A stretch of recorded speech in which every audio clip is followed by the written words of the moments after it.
Hey guys, good morning. I am finishing up a cup of coffee and we are going to can tomatoes today. So before we actually get started, I'm gonna kind of take you through the things that you will need if you want to can your tomatoes the way I'm doing them. I am actually going to be pressure canning my tomatoes this year instead of water bath canning. And that is mostly because I can fit a lot more in my pressure canner at a time than in my water bath canner. And it also just like uses way less water. So I'm going to be pressure canning my stuff. It also doesn't have to process for as long, which is nice because you can kind of move a little bit faster. So what do you need to can your tomatoes? So I am probably going to mostly be canning my tomatoes as like crushed tomatoes. Everything that I picked this year, and I also bought a box of tomatoes at the farmer's market. I cored and scored and I put them in the freezer in freezer bags. So today is Saturday. On Thursday morning, I got them out of the freezer and started letting them thaw. So I actually let them thaw at room temperature all day Thursday and then put them in the refrigerator Thursday night, and they've been in there ever since. So they are thawed. If you do them in freezer bags, put them in something else when you thaw them out because they will probably leak, and they will also just have ice on them that will make everything wet. So just put them in something else. So for example, I have a few bags in this giant bowl here, and you know, they're full of liquid. So that liquid is probably gonna leak out into your bowl or into your whatever. I've used baking dishes or whatever. So do that, you will be happy you did it later. I am canning in quarts today. I did also sanitize some pints, but I'm probably only going to do quarts. I have those sanitized in the dishwasher. That's my favorite way to sanitize jars, is just run the dishwasher on like a sanitize cycle and they're ready to go. If you do not have a dishwasher, you can sanitize your jars by just washing them with hot soapy water and then throwing them in a pot of boiling water for like 10 minutes, and that will sanitize them. I have my jars, I got my lids and my rings. I have a couple other things that I'm gonna use that will just make the process so much easier. I have my jar grabber. I think I got this at Walmart. I think it came in like a kit, a canning accessories thing. And then I have a canning funnel, which I'm doing wide mouth quarts, but this is actually for a regular mouth jar, but it's also, I use it for wide mouth also because it's just handy, because I'm not very good with not making a huge mess. And then I have my bottle of white vinegar to clean the rims of the jars before we put the lids and rings on. Got my pressure canner here. This is a Presto 23 quart pressure canner. I got this on Amazon a few months ago. I actually bought it for myself for my birthday. And I really like it. It has a weight that goes on it. It just has one weight. This is what's called a dial gauge canner. So it has the dial gauge and you watch for the pressure on that. This one came with, I think it came with one rack, but then I took one out of my water bath canner to give it another one in case I want to do 2 layers of stuff, which that's why I love this, is because you can do 2 layers of jars in here. And you still only have to use 3 quarts of water, which is wonderful.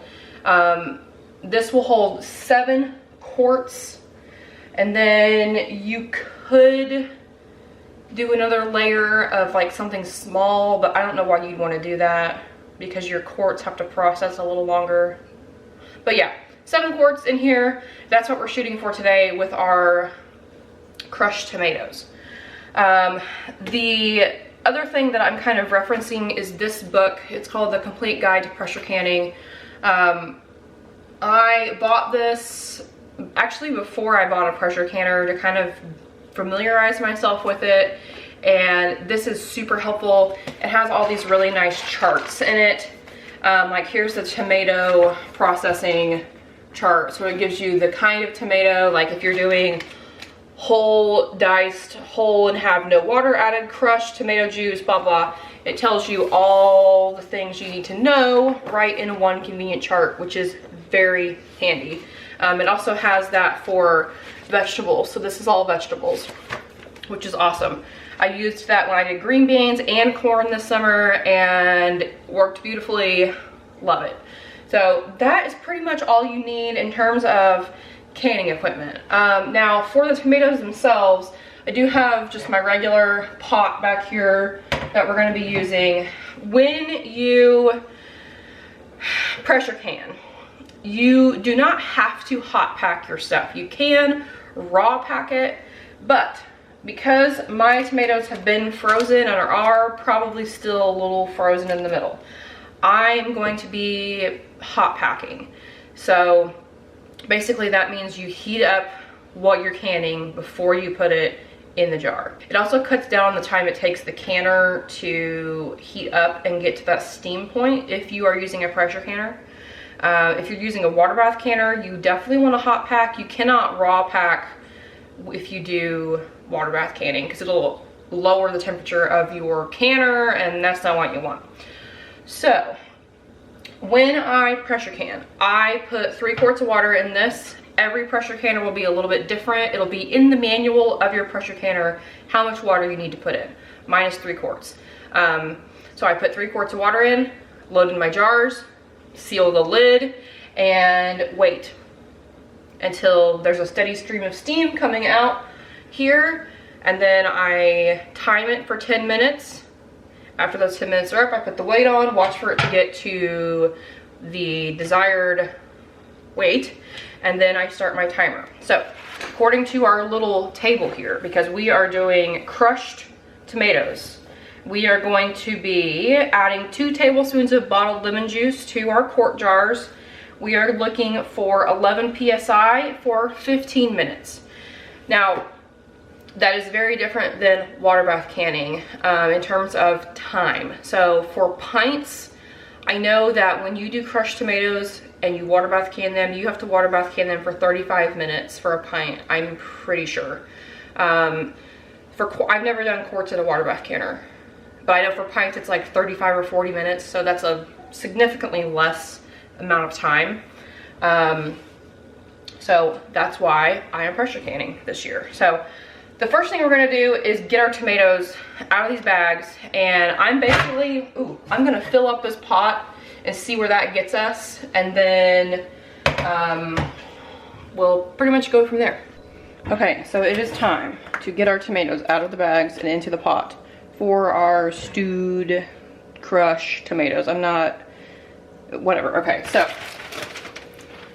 here's our bag of tomatoes over here. You can see it's dripping.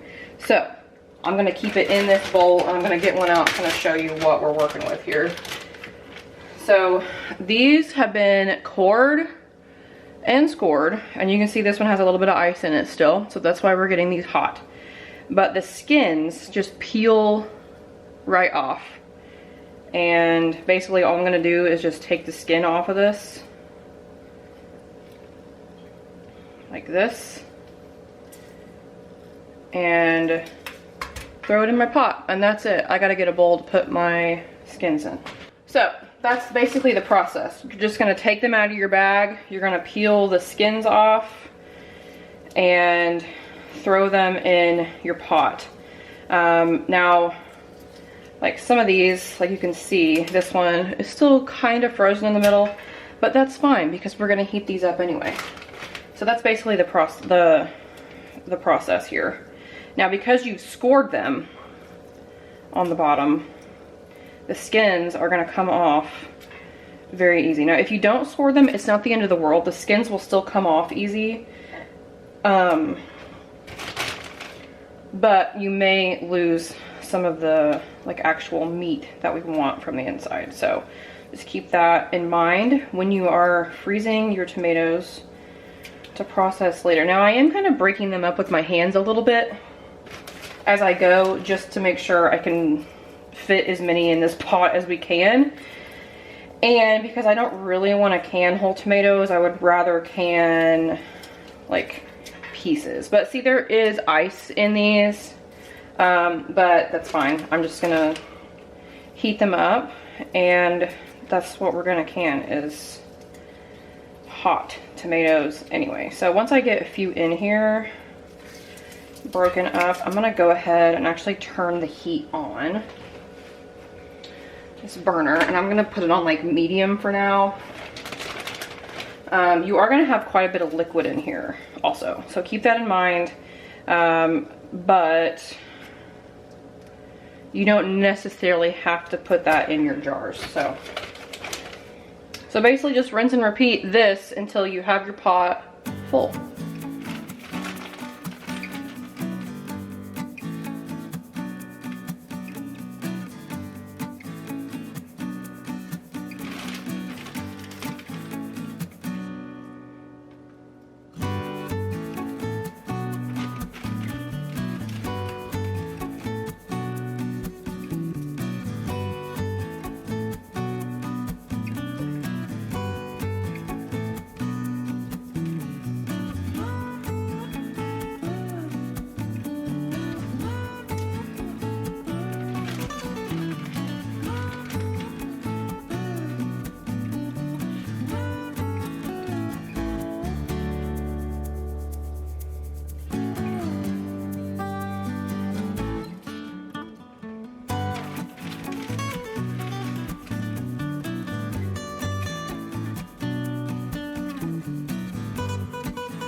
Okay, so my pot is full. I'm going to put a lid on this and let this heat up. They will probably cook down a little bit. So I'm gonna let this sit for, I don't know, 15-ish minutes, and then we'll come back and kind of see what we're working with. Okay, so it's been about 20 minutes and my pot of tomatoes is nice and hot.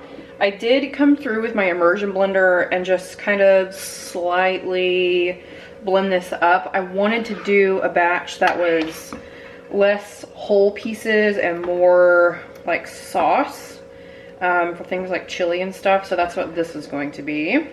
I am going to move my bowl of skins out of the way, and we are going to get some jars out of the dishwasher and get this going. Okay, so I have everything I need here on my little rolling island. I went ahead and got 4 jars out of the dishwasher. I put a whole 12 pack in there, but we are probably not going to be doing 12 quarts. But went ahead and got them all washed. I have my lids and rings here in a big measuring cup full of hot water. And that is just to make sure that everything is warm when you put it in the canner. I have my canner filled up with my 3 quarts of water. I do usually try to put hot water in the canner just to kind of get that going and kind of cut down on the lead time up to when that steam comes out.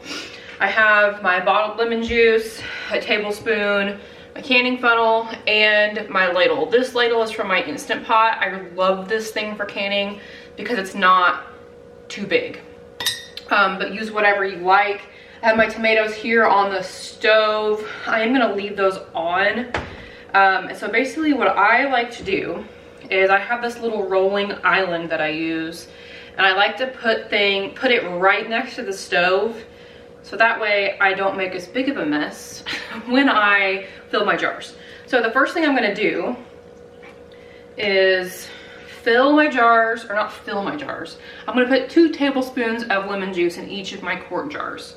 If you're doing pints, you would use 1 tablespoon.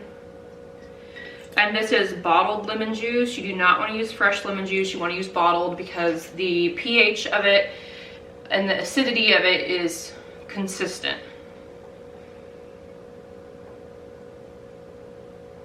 And the reason we do this is basically to raise the acidity level in our tomatoes that we can, and also it helps maintain that tomatoey flavor.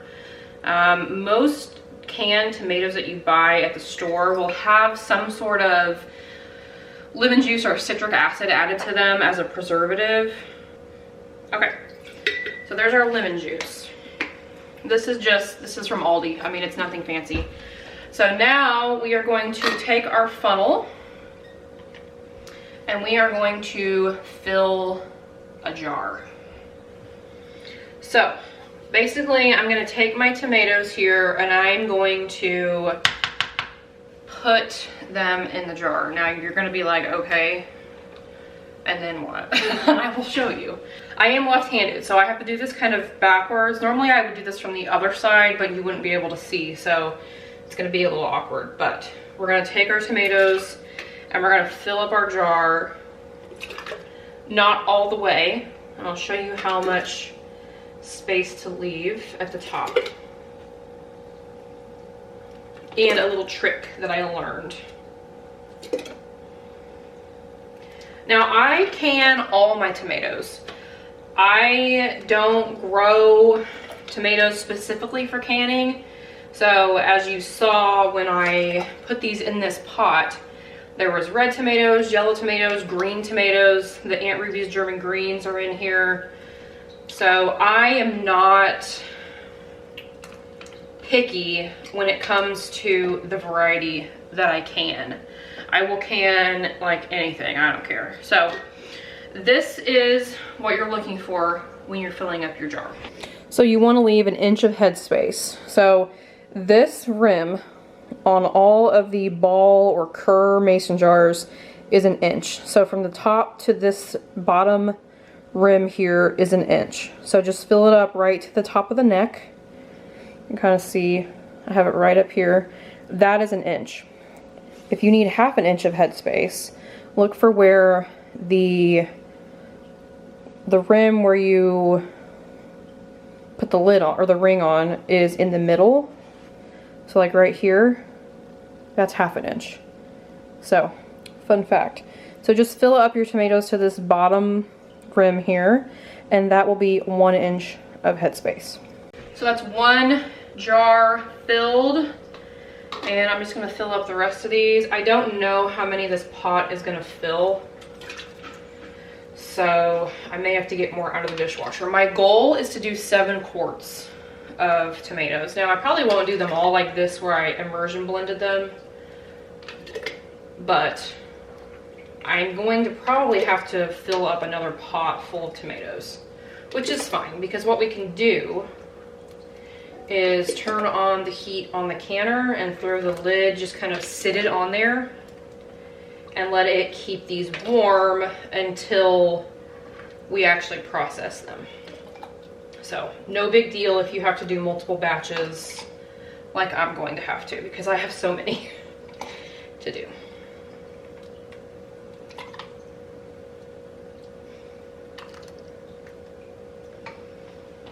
So why am I canning these in quarts instead of pints? Well, I'm doing quarts because 1, it uses less lids. 2, it uses less jars. And 3, every time I make a recipe with tomatoes, I usually would open 2 pints. So if I'm making chili, I will open 2 pints of tomatoes. So why not just do quarts, you know? And then I only have to use 1 lid and 1 jar. I will probably do some other things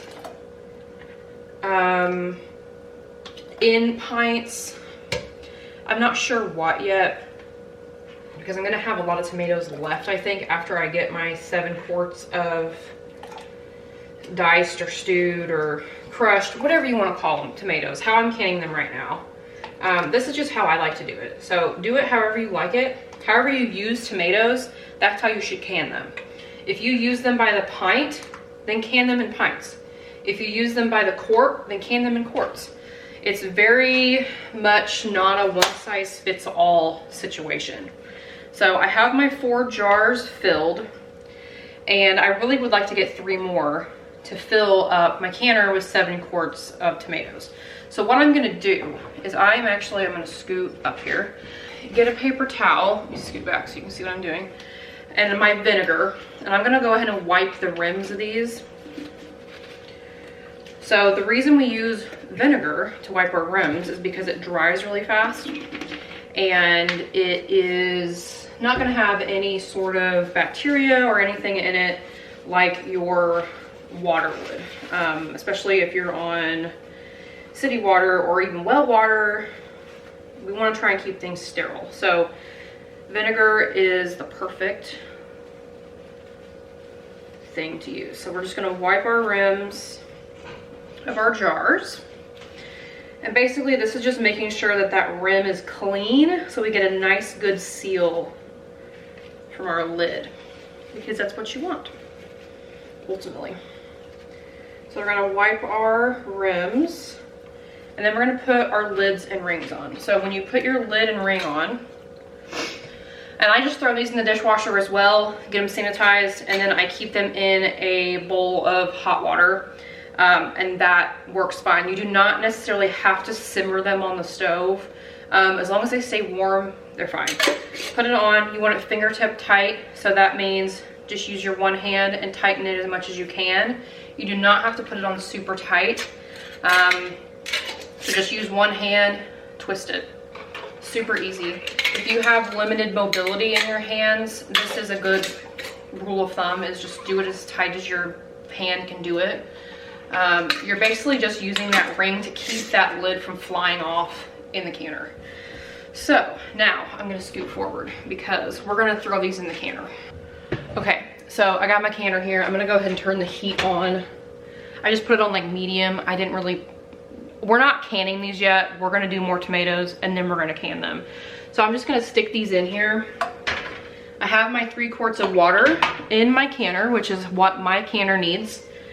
And we are basically just using this canner just to keep these warm until we do get the other 3 jars in here. So I'm just gonna leave this like this. I may get a piece of foil out and kind of cover the top just to keep it warm, but I'm not looking for these to like come to temperature or anything like that. Okay, so we are gonna do the same thing we did the last time. My pot is stuck to my stove, which is good. Keep in mind that tomatoes have sugar in them, so you may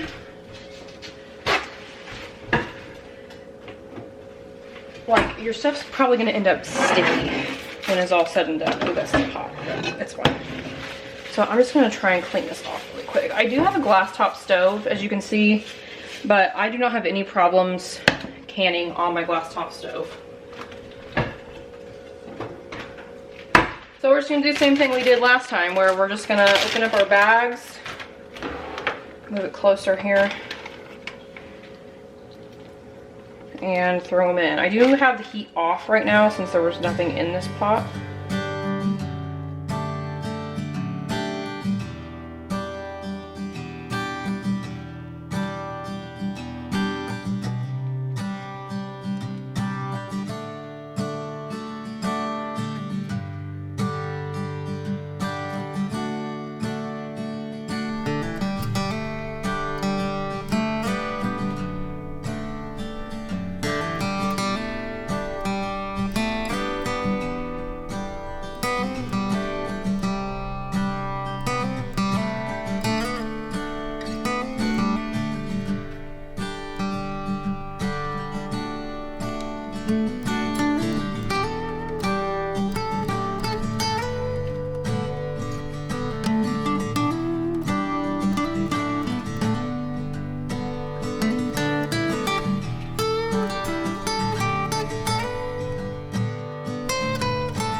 All right, so I'm gonna call this full. I'm gonna let this go on a medium heat again until we are nice and hot.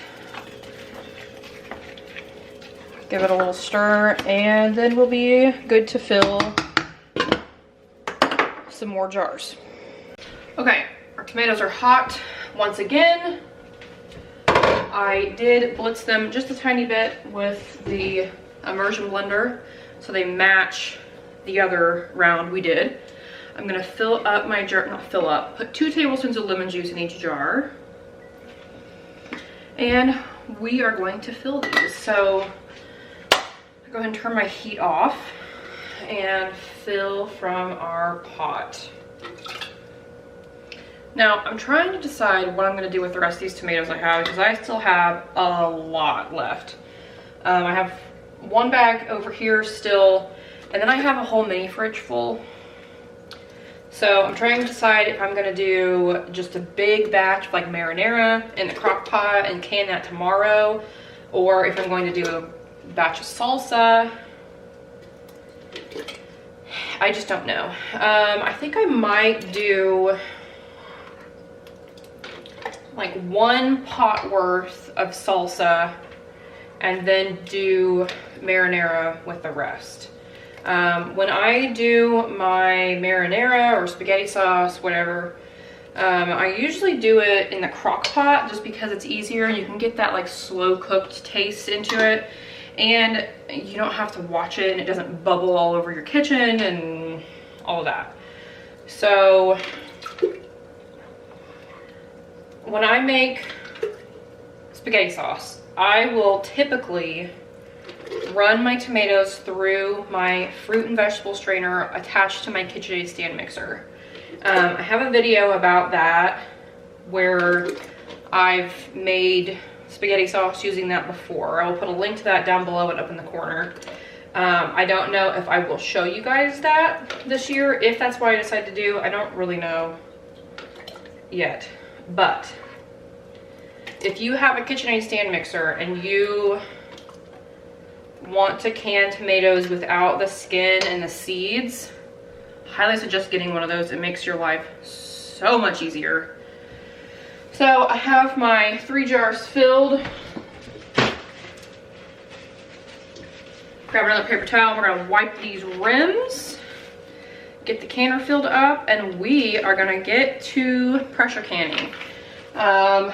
Pressure canning is super, I understand that it can be very intimidating because I was very intimidated by it. I had only ever water bath canned anything. I was scared to pressure can, but I decided that I really wanted to be able to have shelf stable stuff from my harvest this year, including like green beans and stuff. So I bit the bullet. I bought that book and bought a pressure canner, and it is so easy. There is no reason to be scared. If you are scared, you can do it outside on like a propane burner, and it's very easy. It's very much like a hands-off type thing. If you've ever used like an Instant Pot, it's similar to that. The thing that made me feel very comfortable is new pressure canners now have more safety features than the old ones did. So mine has a couple extra valves that will only come up if it gets above pressure. As long as you make sure you have it locked correctly and you're just kind of keeping an eye on it, there's really not much to worry about. So I encourage you to look into pressure canning more because it is so easy. And the thing that I love about it is it takes so much less water. If I was gonna water bath can these, I would have to have this much water plus an inch in my water bath canner. And that's a lot of water. Pressure canner only uses 3 quarts. So do with that information what you will. So let's get these 3 jars into our pressure canner. I did just throw a piece of foil over the top just to keep it warm. So basically I am just putting these in here, and when they're, you know, just filled, you don't necessarily have to use your jar grabber. You can just use your hands. We're gonna put these in, all 7 quarts. And then I'm going to attach the lid. So on my Presto, there is an arrow right here. I don't know if you can see that. There's an arrow right here, and there's an arrow on this handle over here. You line those 2 up. You'll feel the lid go down, and then you twist it to lock it. where the handles are lined up. Crank your heat up all the way to high. And we are going to let this sit and come to steam. So you will see a steady stream of steam come out of this valve right here. I will show you what that looks like. Now, when they say steady stream of steam, you may not always be able to see it. Like, it may not be like a white stream of steam, but it will be steadily coming out. It won't have any like pauses in it. It'll be just a consistent stream of steam. So once that happens, I will show you, and then we will vent it for 10 minutes. After that 10 minutes is up, we'll put the weight on, and then we'll go from there. Okay, so it has been about 15 minutes. We have our steady stream of steam. I'm trying to figure out a way I can show this to you. So see it here, how it's steady and it doesn't have any pauses in it. That's what you're looking for. So we are going to set a timer for 10 minutes and just let this keep doing what it's doing. Okay, our timer has gone off, so we are adding our weight. This Presto just has the one weight that you use. Put it on, and we are going to watch for this to get to 11 pounds of pressure, which is like right there. So what's gonna happen is that in the back is gonna pop up here in a second. The dial will turn.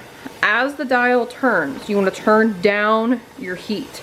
So right now I have it fully cooking all the way on high.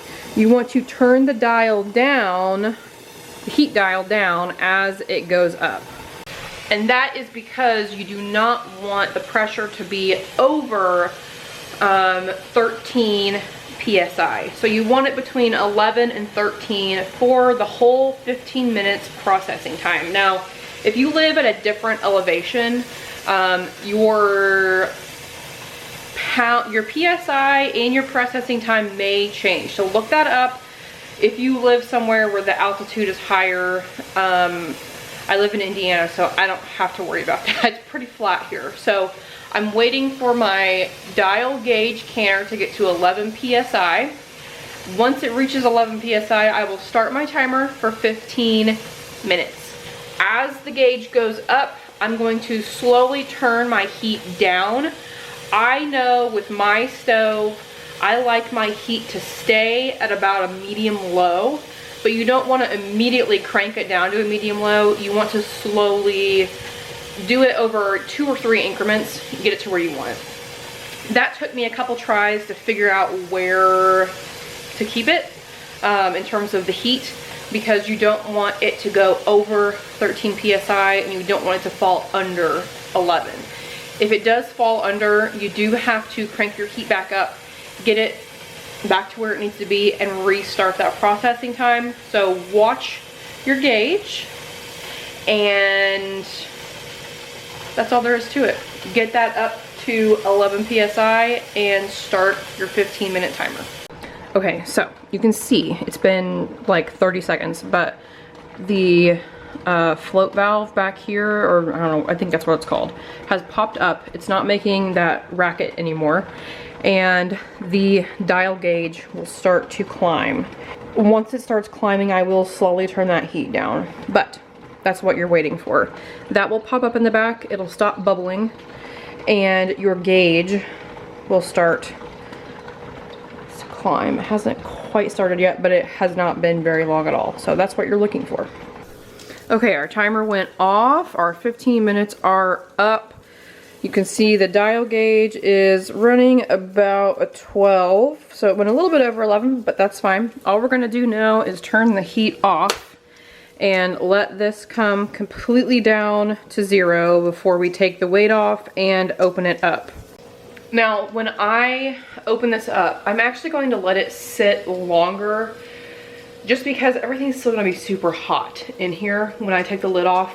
I'm probably not gonna pressure can anything else today, so this can just sit and take its sweet time coming down and cooling off a little bit.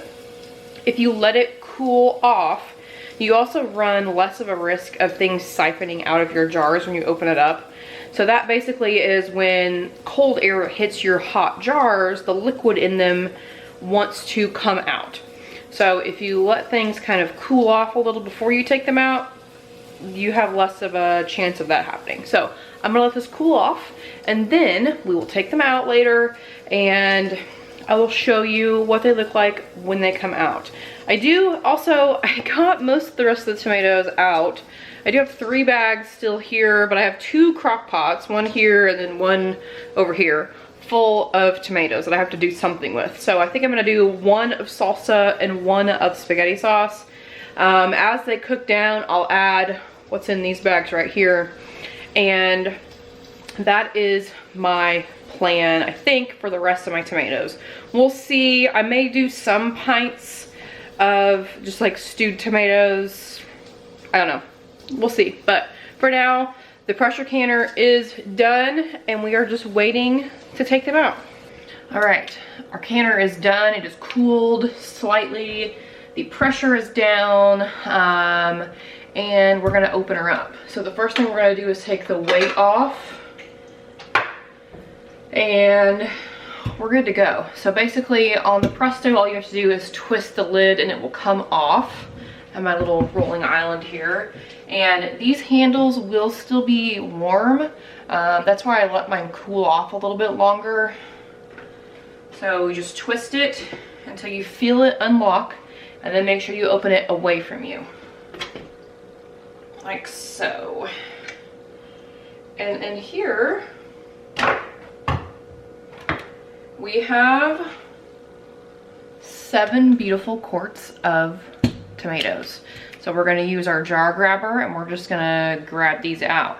If you've never used a jar grabber before, the end that is slightly rounded is the end that you grab the jars with, and this end is the handles. So just kind of open it up and then grab them.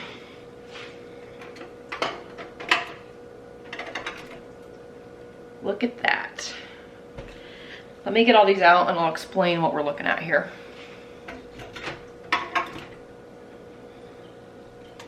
So when you can tomatoes, especially just stewed diced tomatoes like this, you will have some separation. So you can see that the solids are all at the top and the liquids are at the bottom. And that basically just happens when you can them. Now, once these are sealed and shelf stable and ready to go, I will kind of shake them up and they will come back together, but it's really nothing to worry about. This is completely and utterly normal. So that's how I do my tomatoes. That's how I did them this year. So far, I'm really happy with the way they've turned out. This process is very easy. It's pretty hands-off. It just takes a little while. So it's good to do on a day where you're just hanging out at home and, oh, I already have 1 seal. You know, you have other stuff to do around the house. So basically now I'm just gonna take this wheeled island and I'm gonna move it out of the way and let them sit. You already heard 1 seal. You're hearing for that pop or that ting, and that means the jars are sealed. So I'm going to let these sit probably until tomorrow morning, and then I will clean them off, label them, take the rings off, and store them. So thank you so much for watching my tomato preservation method video, and I will see you in the next one.